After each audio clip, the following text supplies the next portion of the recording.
Bueno, pues muy buenas tardes, noches. Vamos a continuar con la siguiente mesa y les presento a Lidia Martí Barchín de la Universidad de Alicante, quien nos va a hablar sobre el mito de Quetzalcóatl en la posrevolución, del muralismo mexicano a la dramaturgia.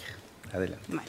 Bueno, pues muchas gracias, Óscar Armando, por la presentación. Quiero agradecer en primer lugar a las organizadoras del evento por darme la posibilidad de estar en este congreso homenajeando a nuestro admirado y querido maestro José Carlos Rovira. Bueno, en estos minutos la presentación que traigo parte de una investigación doctoral previa que ya presenté en junio, en la que analicé el mito de Quetzalcóatl en la dramaturgia mexicana contemporánea. Este estudio me permitió reconocer unas características del personaje que venían fraguándose desde el siglo XVI y que sin duda habían marcado la forma en la que se había insertado en el imaginario colectivo y también la manera en la que esa imagen se había llevado a distintos ámbitos artísticos. Por tanto, para esta comunicación he considerado necesario abordar muy brevemente algunos aspectos claves de esa configuración de la imagen de Quetzalcóatl para poder abordarlo en el muralismo mexicano a través de la obra de José Clemente Orozco y en el teatro de primera mitad de siglo a través de las propuestas de Rubén María Campos. Bien, en primer lugar, Quetzalcóatl es uno de los personajes que más misterios y complejidades encierra de todo el México precolombino. Eso se debe a los significados que tiene. Unos significados a los que podemos acceder a partir de algunas fuentes, de entre las que podemos destacar dos que son de origen precolombino, aunque se fijan ya en época colonial. Son los Anales de Cuautitlán y la leyenda de los soles. En este caso, creo que una de las más importantes son los Anales de Cuautitlán, porque nos relatan la vida del dios sacerdote Ceacaltopiltzin Quetzalcóatl, que es un famoso sacerdote y gobernante de la mítica ciudad de Tula. A partir de esta fuente podemos extraer algunas características del personaje, que son la importancia de la oración y de la penitencia. Es el primero que introduce el autosacrificio sacerdotal. Es un personaje recto que sigue los votos de castidad, que se opone férreamente a los sacrificios humanos y, por tanto, introduce algunas remodelaciones en la vida religiosa que no fueron muy bien recibidas por parte de la sociedad, y es también el promotor de las artes y oficios. Ante una figura con unas características semejantes, pues no nos debe extrañar que muchos de los frailes y misioneros que llegaron a la Nueva España en el siglo XVI se sintieran atraídos por él. Muchos de ellos se dieron a la tarea de definir al personaje y de tratar de resolver ese misterio que encerraba. Por cuestión de tiempo no puedo tratar a todos, obviamente, pero solamente voy a resaltar algunos que son importantes porque han marcado una nueva forma de entender al personaje. El primero de ellos es Fray Diego Durán, que en el siglo XVI vio en esas características que veíamos del personaje que eran altamente católicas. Entonces, Durán pensó que quizás ese Quetzalcóatl del que hablaban los textos podría haber sido el apóstol Santo Tomás, que no creyó en la resurrección de Jesucristo hasta que lo vio y como castigo fue enviado a predicar a las tierras más inhóspitas, siendo estas América. Esta teoría fue retomada con mucha fuerza en el siglo XVII gracias a la obra de Carlos de Sigüenza y Góngora, que ya realizó una asimilación definitiva entre ambos personajes. Con esta imagen de Quetzalcóatl Santo Tomás pasamos al siglo XVIII, en el que Fray Servando Teresa de Mier lo introduce en el ámbito político, estableciéndolo como el apóstol de México y el depositario de la identidad nacional. Esta imagen será, por supuesto, fundamental, la del apóstol de México, en el siglo XIX, cuando comienza a fraguarse la independencia mexicana y se recuperan muchos textos etnográficos del siglo XVI que ofrecen toda una serie de características precolombinas en las que pueden hundir sus raíces y así diferenciarse del resto del mundo. Y ya en el siglo XX asistimos a una reactivación del debate ontológico en el que México apuesta por un indigenismo de larga tradición en la nación, pero un indigenismo que no se acerca al indio actual porque lo considera un lastre para alcanzar el progreso, sino que trata de buscar sus raíces en el pasado precolombino, en el pasado de los grandes héroes. Dentro de ese pasado, Quetzalcóatl tiene un protagonismo fundamental. Vamos a abordarlo ahora a partir de la pintura mural en la obra de José Clemente Orozco.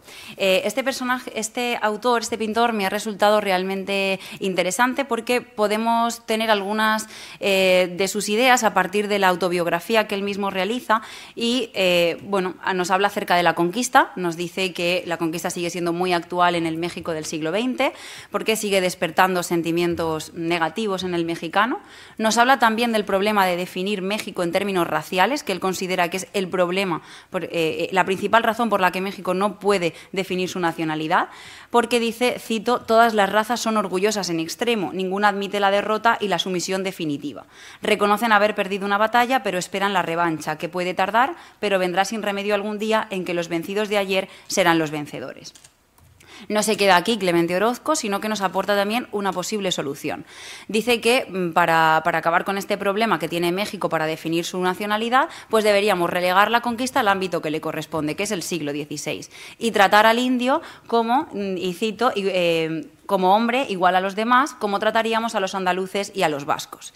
Y esto es importante, porque Clemente Orozco aquí pone el foco de atención en una de las grandes críticas que ha tenido el indigenismo, que ha sido, cito, tratar a los indígenas como menores de edad que jamás pueden hacer nada por sí mismos y que necesitan que gente de otras razas piense por ellos. También Clemente Orozco nos da sus opiniones acerca de la conquista con un tono bastante irónico. Dice, en lugar de mandar capitanes crueles y ambiciosos, España debió haber enviado numerosa delegación de etnólogos, antropólogos, arqueólogos, y continúa así. Pero también aborda duramente los sacrificios humanos y la antropofagia en Mesoamérica. Y cito, dice, Cortés y sus hombres deberían haber impulsado los sacrificios humanos y fundar una gran empacadora de carne humana con departamento de engorda y maquinaria moderna para refrigerar y enlatar. Bueno, pues con todas estas ideas, nosotros esperaríamos encontrar en la obra de Clemente Orozco una nueva revisión de la historia nacional. En efecto, la historia de su país es importante en su obra y he destacado la que realiza en la biblioteca Baker de Dartmouth College en Hanover, New Hampshire, entre 1932 y 1934. El resultado es el fresco La epopeya de la civilización americana, que está dividido en dos partes, el mundo indígena y el mundo americano, lo cual nos da una idea de lo que nos vamos a encontrar en contraposición a esa autobiografía en la que él expone sus ideas. Nos centraremos en el mundo indígena, que es donde aparece Quetzalcóatl. Esta parte del fresco se sitúa en el ala poniente y aquí Clemente Orozco aborda la procedencia extranjera del hombre en el continente americano, haciendo alusión a las migraciones, como pueden ver ahí a la izquierda en la imagen, pero también aborda el rito del sacrificio humano, como pueden ver a la derecha, en una imagen en la que el sacrificado está hacia abajo, sujetado por 4 sacerdotes con las caras tapadas, que van a extraerle el corazón para ofrecérselo a esa divinidad que se erige por detrás. Una divinidad sangrienta y cruel, como el resto del panteón mesoamericano, es así como nos lo presenta Clemente Orozco, pero de todo ese panteón mesoamericano, crueles y sangrientos, se erige una figura que es la de Quetzalcóatl, una divinidad nueva que nos ofrece una nueva forma de entender la vida, bajo el símbolo de la serpiente emplumada. La presencia de Quetzalcóatl en el continente americano marca el principio de la edad de oro precolombina para Clemente Orozco. Lo vemos ahí exaltado, recibe más luz en la imagen, alrededor del resto de divinidades. Y bueno, Quetzalcóatl en definitiva es una divinidad que bajo su presencia, su gobierno también en Mesoamérica, se cultiva el maíz, se construyen templos, se construyen pirámides, es decir, Mesoamérica llega a un gran esplendor cultural. Pero es una divinidad que está condenada a marcharse por ese mar que lo vio venir, un mar que Clemente Orozco nos representa como embravecido, rodeado de serpientes, pero unas serpientes que escuchan a Quetzalcóatl, que logra erigirse en medio de ellas para señalar a la conquista, haciendo así una premonición de la historia futura de México. En esa premonición la cruz será muy importante porque es el símbolo portado por unos hombres con traje de hierro que van a lomos de unos animales venados un tanto extraños. Y bueno, con esta imagen de la premonición finaliza esa parte del mundo indígena del fresco. Entonces, ¿qué es lo que hemos estado viendo aquí? Pues una caracterización de Quetzalcóatl muy apegada a los códices, a los relatos que veíamos desde el siglo XVI, que se muestra en pintura como un hombre de edad avanzada, barbas y pelo rubio, ojos azules, un tono de piel pálido, así lo describen también los textos. ¿Y cómo lo ha representado Clemente Orozco? Bueno, pues Clemente Orozco sobre todo utiliza la técnica de la pintura bizantina, que él aprendió en Europa y que consideró la mejor para representar el pasado precolombino, y se caracteriza por unas figuras alargadas, hieráticas, que en las vestimentas vemos pliegues rectos, paralelos, casi verticales, y vemos en la imagen que en esa aparición de Quetzalcóatl veíamos que el personaje se erige a modo de divinidad benevolente en una imagen que nos recuerda un poco a ese Cristo Pantocrátor que caracteriza las iglesias con arte bizantino. En definitiva, Clemente Orozco creo que en su obra demuestra que, aunque él quiere dejar de lado la definición de México en términos raciales, recae en definir México de nuevo en esos términos, haciendo la división entre el mundo indígena y el mundo americano. Un mundo indígena del que solamente rescata, ensalza la figura de Quetzalcóatl por sus características occidentales y que, además, al considerarlo el inicio de la Edad de Oro precolombina y vincularlo con la conquista, entendemos que quizás Orozco considera la conquista y la llegada de los españoles como una nueva edad de oro en México. Y bueno, esta caracterización de Quetzalcóatl es la que podemos ver también en la dramaturgia de primera mitad del siglo XX, y me voy a centrar solamente en las propuestas de Rubén María Campos. Esta primera, Quetzalcóatl, es un libreto que escribió el autor en 1923, es una danza-drama en la que nos expresa toda esa historia del dios sacerdote. La puso en escena el autor en 1923 en el patio de la Secretaría de Educación Pública, pero en 1928 llegó a San Juan de Teotihuacán, pero se representó en la Ciudadela para utilizar el templo de Quetzalcóatl de fondo. En este caso me ha parecido interesante recuperar del original estos dibujos que realiza Carlos González de los protagonistas de la obra, porque quizá podemos volver a ver esas imágenes alargadas y hieráticas que veíamos en la pintura mural que derivaba de la pintura bizantina. Y en estos mascarones, que también idea Carlos González, podemos ver a la izquierda a Quetzalcóatl, de nuevo representado como una persona con pelo rubio, ojos claros, piel pálida, etc. Otra de las propuestas de Rubén María Campos es la Navidad de Quetzalcóatl. El 25 de noviembre de 1930 apareció en el periódico El Nacional Revolucionario la siguiente noticia: Quetzalcóatl será el símbolo de la Navidad en nuestro país. Y esto sin duda abrió un debate en la sociedad porque no sabían cómo se iba a representar a un personaje tan complejo. Enseguida la Secretaría de Educación Pública dio una respuesta y dijo, como ven ahí resaltado en amarillo, que no va a representar a Quetzalcóatl como serpiente emplumada, sino, y ahora ya lo tienen resaltado en verde, como un personaje bastante humano, dignificando la tradición. Carlos González había realizado esa estilización del personaje, muy apegada a la descripción de los viejos códices, por lo que esperaríamos que fuese pues, una persona de edad avanzada, rubio, con ojos claros, y como ven ahí, muy semejante a la figura de Santa Claus, y a veces también se puede confundir con esa imagen de los Reyes Magos. La puesta en escena y los vestuarios estuvieron a cargo de Carlos González también, y en este caso se hizo una recreación de la pirámide de Quetzalcóatl de Xochicalco. Y bueno, ya como conclusión me gustaría resaltar en primer lugar la multiplicidad de signos del personaje de Quetzalcóatl, que como hemos visto marca la forma en la que se inserta en el imaginario colectivo y por tanto la imagen que tenemos de él desde distintos ámbitos artísticos.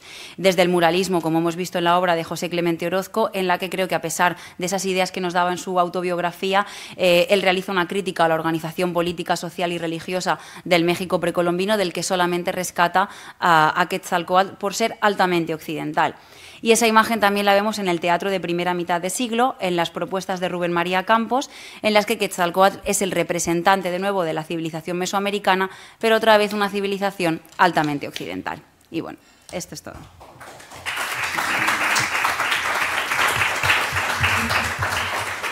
Muchas gracias, Lidia, por tu precisión y tu exactitud y la muy clara presentación de tu trabajo. Ahora le damos la palabra a Judith Faura González, de la Universidad de Barcelona, quien nos va a hablar sobre Nora Borges, 1901-1998, y sus ejercicios imagen-texto durante las primeras vanguardias en España. Judith. Muchísimas gracias. Quería empezar comentando que, bueno, yo provengo de la historia del arte, así que mi punto de vista va a ser un poco distinto, creo, a muchos de los ponentes de hoy, así que solo quería comentarlo.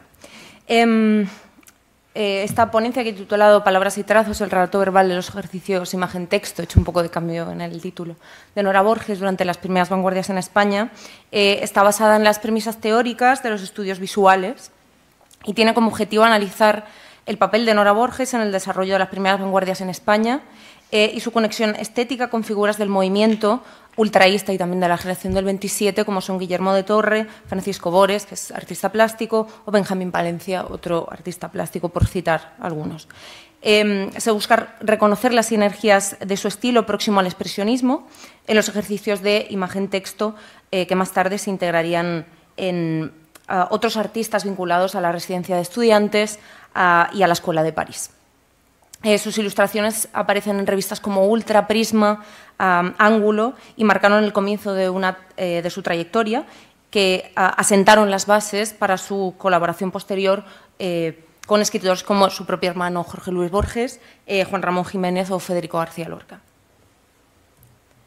Nora Borges es una de las primeras vanguardistas femeninas y se consolidó como, la llamaron muchos, la voz gráfica del ultraísmo y desempeñó un papel fundamental en la introducción de estilos vanguardistas en Argentina, sobre todo. Durante la Segunda República se integró plenamente en los círculos culturales españoles en ambos lados del Atlántico y colaboró como ilustradora en más de 80 libros. No obstante, sigue siendo una de las artistas más ignoradas de la modernidad argentina.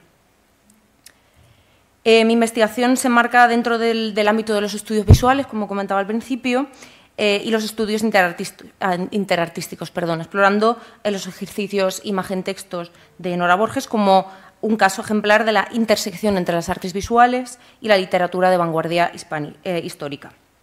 Basándome en teorías que abogan por la disolución de las fronteras entre disciplinas artísticas, este estudio analiza cómo las ilustraciones de Borges no solo complementan, sino que dialogan activamente con los textos poéticos, generando un lenguaje híbrido que desafía las jerarquías tradicionales.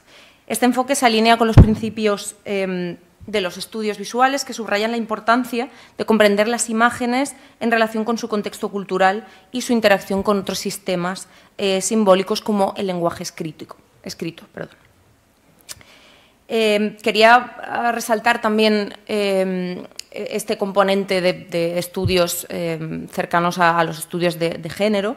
El análisis de los grupos de vanguardia y su producción artística revela que tanto la posición histórica de la mujer en estos grupos como su representación en el arte, creado por hombres, subestiman el rol de la mujer artista. Tal y como dice Eamon McCarthy, escritoras y artistas como Nora pudieron trabajar con mayor libertad que sus predecesoras, pero esta apertura también generó ansiedad y vulnerabilidad al explorar un territorio nuevo. Ortega y Gasset, como pongo aquí esta cita, en La deshumanización del arte, publicado en 1925, afirma: el cariz que en todos los órdenes va tomando la existencia europea anuncia un tiempo de varonía y juventud. La mujer y el viejo tienen que ceder durante un periodo el gobierno de vida de los muchachos. Nora Borges tiene un papel fundamental en la vanguardia española y, sobre todo, ayudó a establecer la identidad gráfica del ultraísmo en España y a definir la personalidad plástica en Buenos Aires, que es la frase que he destacado aquí. Me gustaría también ahondar un poquito más en estas cuestiones del interartístico en las vanguardias, sobre todo citando a dos historiadores del arte, en este caso a Jaime Viruega, que plantea preguntas relevantes en el contexto de la exposición a imágenes para una generación poética de 1918-1927 al 36, afirmando que la literatura y las artes plásticas operan en esferas que no son difíciles de interconectar. A pesar de esto, reconoce cómo los mecanismos de interacción social, política y artística durante las primeras vanguardias influyeron en los procesos creativos de la época. Esas interacciones fueron tan significativas que, como sostiene Viruega, los escritos de vanguardia están impregnados de una intención literaria que se enraiza en lo visual. Por su parte, Enric Bou profundiza en este tema señalando que el fenómeno interartístico alcanzó su apogeo en la segunda mitad del siglo XIX, especialmente gracias a las bases simbolistas y al resurgimiento de la éfrasis como forma narrativa. Bou también destaca la relación entre pintura y poesía dentro de la conocida generación del 27, que incluye a Borges, evidentemente, durante su presencia intermitente en España, donde, según él expresó, vivió un momento de máximo interés. El crítico argentino Córdoba Iturburu amplía esta idea hablando, en este caso, de la obra de Borges, diciendo: las formas y los colores no son en esta pintura sino el vocabulario de una realidad poética subyacente que pugna por exteriorizarse. La sencillez de sus medios, pura síntesis alusiva, casi metafórica de líneas, de formas y modelario sumario, no es la expresión de una variedad expresiva, sino el único lenguaje capaz de plantear la esquiva realidad de su particular mundo poético. Esta descripción de sus obras complementa, el propio manifiesto de Nora, que se llama Un cuadro sinóptico de la pintura, y refuerza la sugerencia hecha aquí de que recurra a un fondo personal de imaginería que puede leerse en sus obras como una especie de leitmotiv. Los atributos literarios de sus imágenes son una de las razones de su éxito en las vanguardias históricas, que rompió las fronteras entre imagen-texto. Esta difuminación de los límites entre la imagen y lo que se ve en estas revistas hizo que desde el principio de su carrera Nora colocara su arte visual junto a los textos escritos que existieron en una relación mutua de reciprocidad sin ningún sentido de la jerarquía entre la palabra escrita y el arte visual.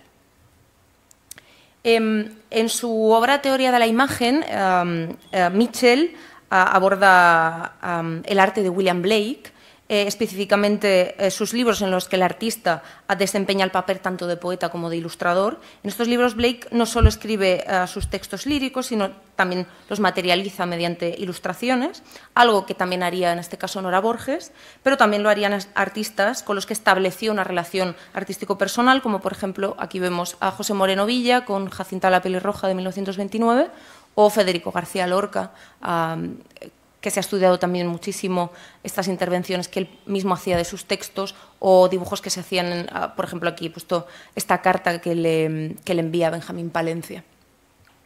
Estos objetos intermediales que habla Mitchell como arte compuesto expresan su valor y fuerza estética a través de la literalidad y la materialidad. Aunque Mitchell habla de ilustraciones disyuntivas, aquellas que no tienen una correspondencia inmediata con lo verbal, y sintéticas, las que sí lo tienen, en el caso de Borges y los artistas que estamos comentando, sobre todo proliferó estas relaciones sintéticas entre imagen y texto. Roberta Ann Quance ha señalado la forma excepcional en que se consideraba la ilustración durante el periodo, afirmando que la colaboración de Nora pretendía ser un ejemplo gráfico de la nueva estética promovida en las revistas de vanguardia. Según Quance, esto está en consonancia con uno de los principios más repetidos de la vanguardia vanguardista, que solo había un hecho poético, independientemente de que se tratara de un texto verbal o visual. Quance añade a continuación, al igual que han hecho los poetas modernos desde Mallarmé en adelante, Nora busca incorporar el espacio en blanco de la página como un elemento de la composición. En otras palabras, Nora recurre a otros ámbitos de su práctica artística en sus ilustraciones y cuando se dispone a ilustrar un texto, parece, y cito a Quance de nuevo, parece considerar que su papel como artista es el de proporcionar un marco a través del cual el texto pueda ser interpretado. La obra de Nora Borges puede entenderse en términos de los planteamientos de Mitchell sobre la importancia de los vacíos o silencios en el arte, en los que estos espacios actúan como presencias invisibles, que añaden capas de significado. En su trabajo como ilustradora y en su estilo influido por el ultraísmo, como vemos sobre todo en la ilustración de la izquierda, Nora explora el espacio en blanco de manera activa, considerando el fondo y los vacíos no solo como elementos secundarios, sino como partes integrales de la composición que contribuyen a la experiencia visual de sus obras. Mitchell destaca que estos espacios vacíos en el arte no solo definen el orden y la estructura, sino que son lugares donde el espectador puede proyectar interpretaciones. En el caso de Nora, esa interacción con el espacio en blanco es esencial para crear el ritmo visual de sus ilustraciones, una técnica que resuena con la estética ultraísta.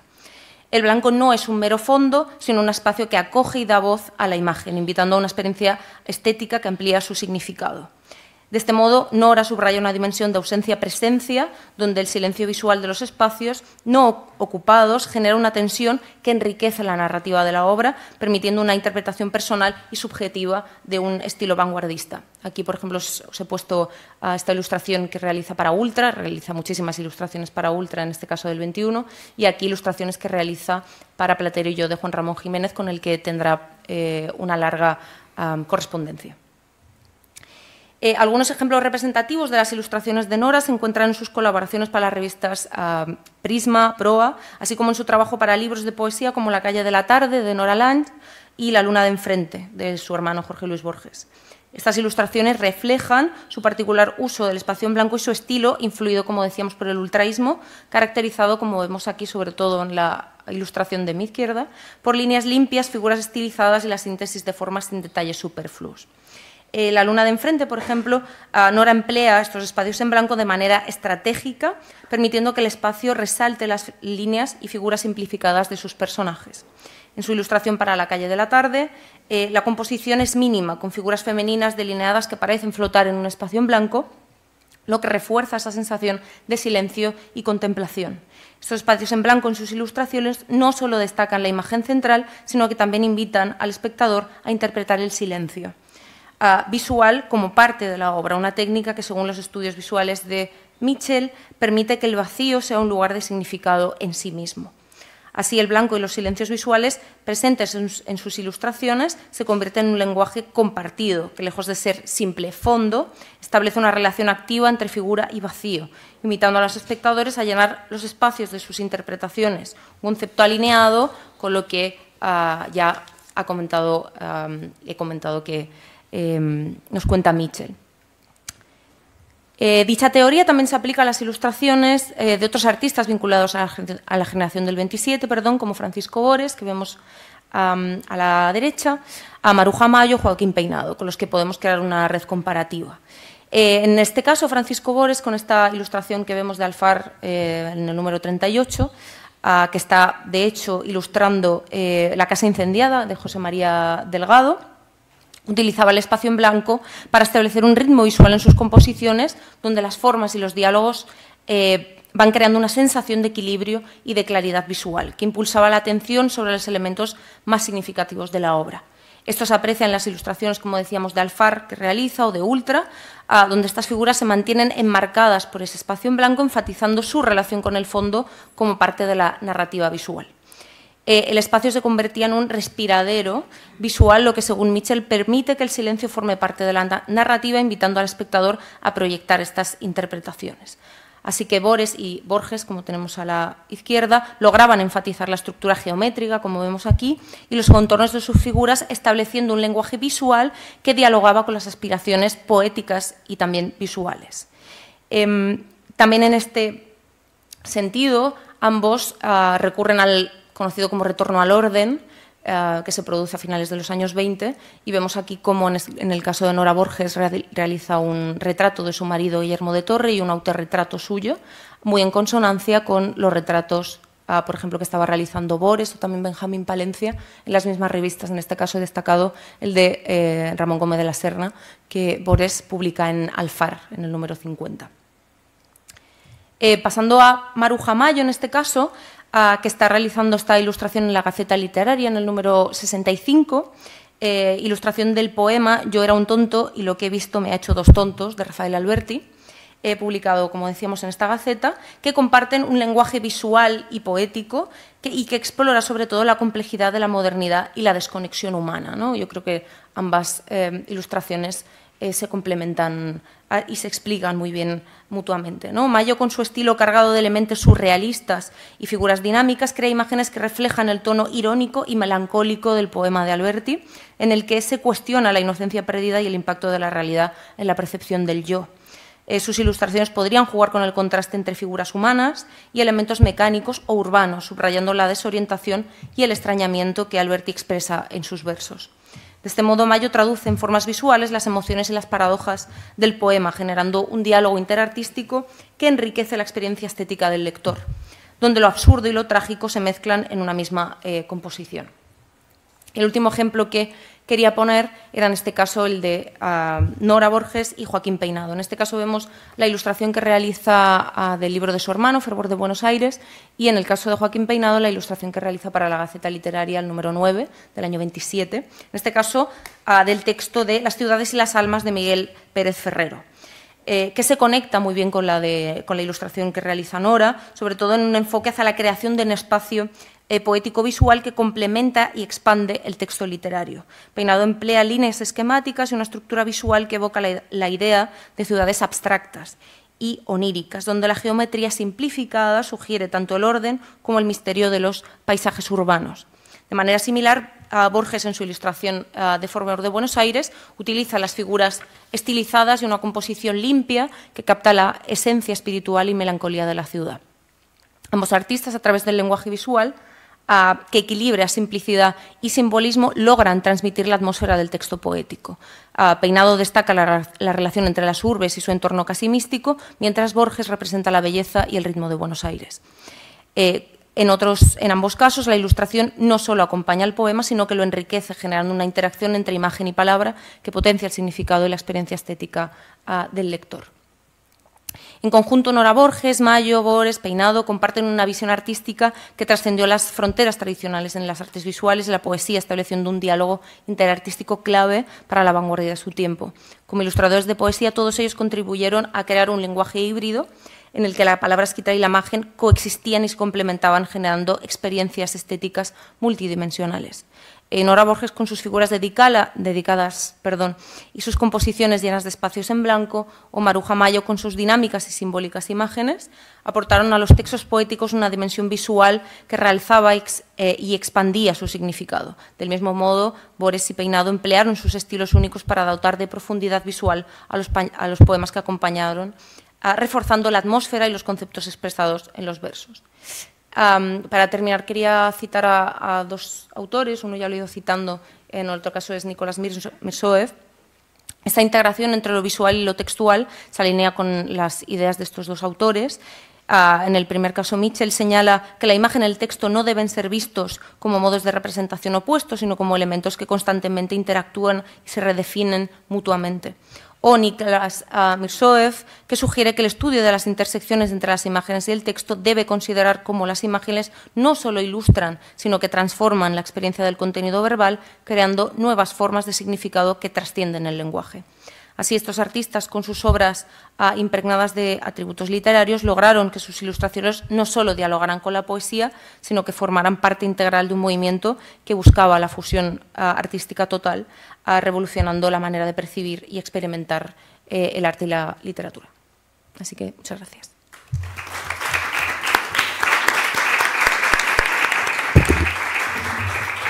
Muchas gracias, Judith.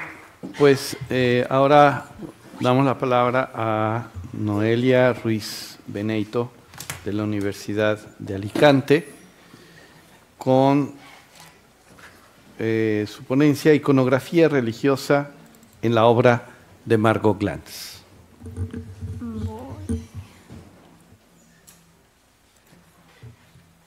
Listo, muchas gracias. Bueno, voy a ir al grano porque tenemos que estar liberados a hora y media. Pero bueno, Margot Glantz, escritora muy querida en esta universidad. Me voy a saltar un poco la trayectoria académica profesional, pero sí que quería destacar sobre su biografía la identidad judía de la escritora, ¿no?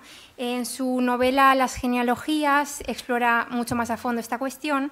Se narra esa migración que llevan a cabo sus padres desde la entonces Unión Soviética hasta Ciudad de México, y es precisamente por este motivo donde el judaísmo familiar entrará en contacto con el catolicismo local.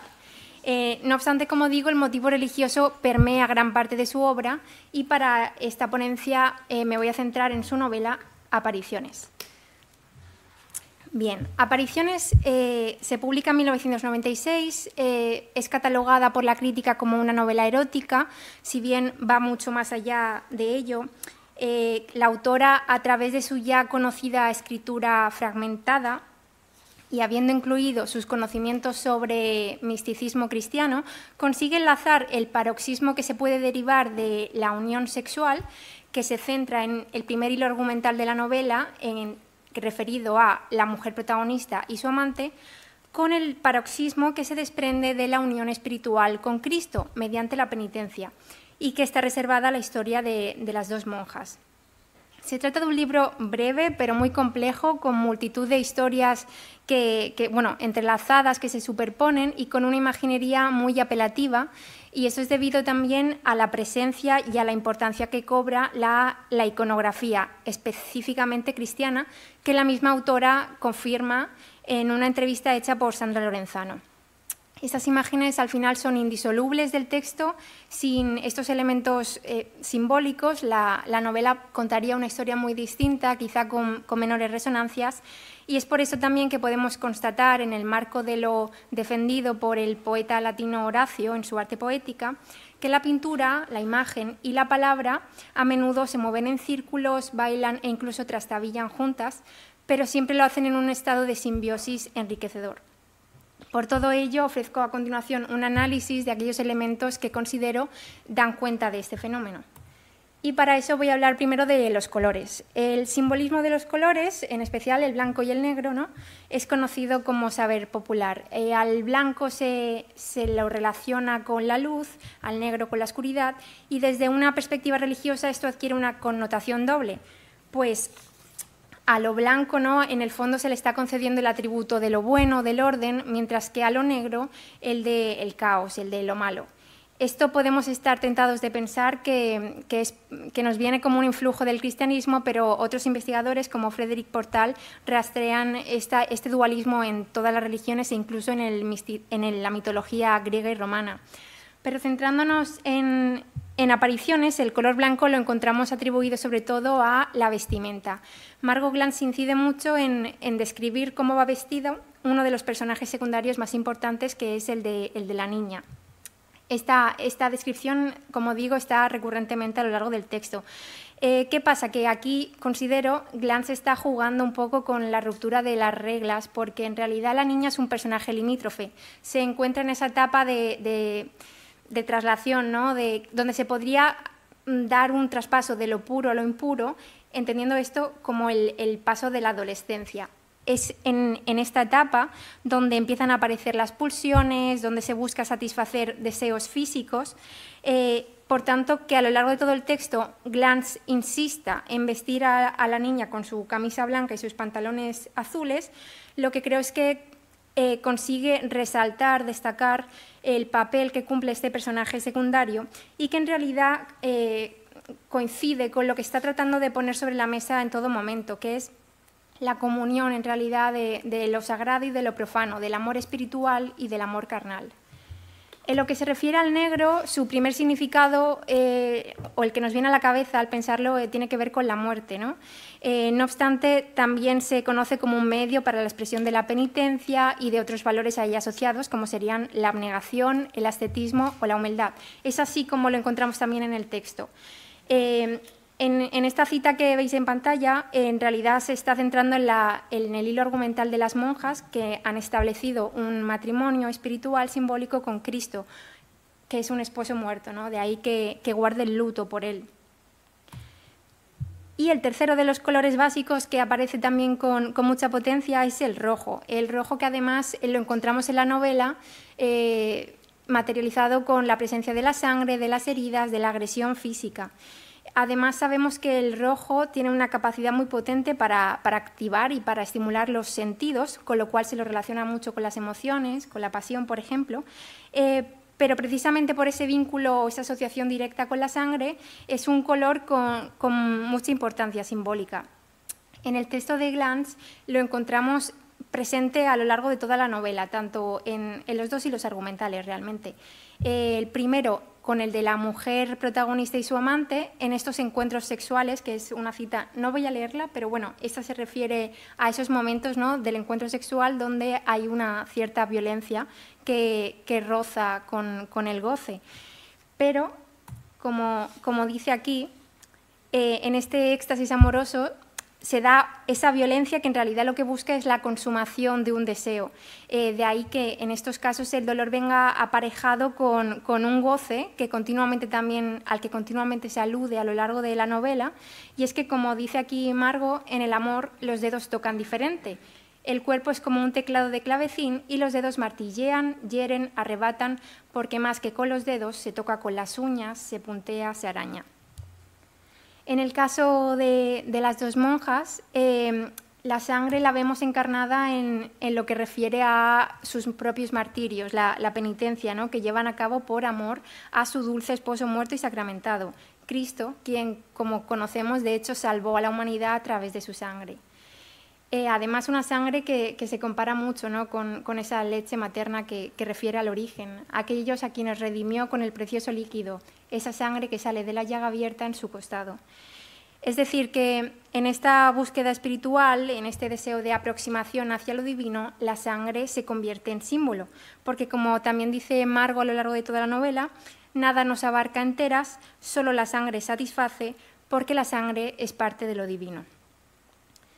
Y con la sangre viene el cuerpo. Esta es el área, ¿no?, la área que más claramente nos permite hablar de iconografía religiosa y específicamente cristiana. Como sabemos, el cristianismo ha dedicado mucha atención o mucha reflexión a este elemento, ¿no? Para el cristianismo, el cuerpo es fuente de impureza en contraposición con el alma, y a la vez es el habitáculo donde poder restablecer ese estado inicial de pureza mediante prácticas como serían las del martirio y la penitencia. Es decir, que la concepción del cuerpo en el cristianismo no está exenta de contradicciones, y por ello mismo podemos evaluarla, ¿no?, atendiendo a las dos polaridades clásicas, una positiva y una negativa. Atendiendo a una visión positiva del cuerpo, debemos recordar que Cristo representa la encarnación. Jesús es el Verbo de Dios que se ha hecho carne, ¿no? Y de hecho en el cristianismo se retoma mucho esa idea de la doble esencia humana, que serían el cuerpo y el alma como opuestos irreconciliables, pero a la vez complementarios. Si atendemos al polo negativo, es un poco lo que vengo diciendo. El cuerpo en realidad es el habitáculo del deseo, ¿no? A través de él buscamos satisfacer, cito, la fuerza terrible del mismo. Una cita muy recurrente también en Apariciones, que no es baladí, es: porque somos carnales, es preciso que nuestro deseo y nuestro amor comiencen por la carne. Como venimos insinuando, la novela es una obra del cuerpo, es una historia hecha cuerpo.